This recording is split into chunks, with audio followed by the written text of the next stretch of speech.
5 సంవత్సరాలు పరిపాలించాలి, 100 రోజులు ఎలా చెప్తారు? ఎలా కుదురుతుంది నాన్న? పెళ్ళయింది, అప్పుడే తెలిసిపోతుందా ఎటువంటి వాడు అనేది? ఇంకా 3 రోజులు అయింది, 3 నెలలు అంటే 3 రోజుల కింద లెక్క. 5 సంవత్సరాలు ఎలా తెలుస్తుంది చెప్పు నాకు? 5 సంవత్సరాలు పరిపాలన చంద్రబాబు నాయుడు ఏం లేదు, ఇక్కడ గొయ్యి తవ్వి వెళ్ళాడు, గొయ్యి పూడ్చుకోవాలి, అక్కడ అన్నీ చేయాలి. ఎలా కుదురుతుంది? 100 రోజుల్లో మాకేం అవ్వలేదు అంటారు చాలామంది. 100 రోజులు ఏం చేయగలరు? 100 రోజుల్లో చంద్రబాబు నాయుడు ఏం చేశాడు? ఆయన అడుగుతారా మీరు వెళ్ళి? నరేంద్ర మోడీని అడుగుతారా 100 రోజులు ఏమైంది అనేది? అడగల.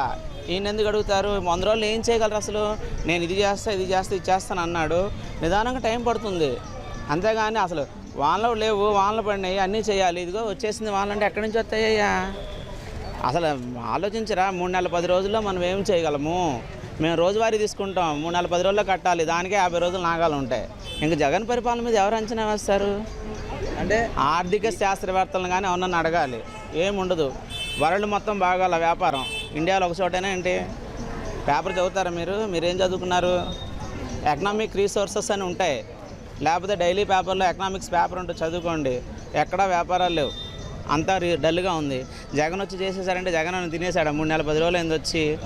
చూడాలి, ఇంకా మినిమం సంవత్సరం చూడాలి, సంవత్సరం తర్వాత ఏదైనా చెప్పాలి, అప్పటిదాకా ఏం చెప్పలేము.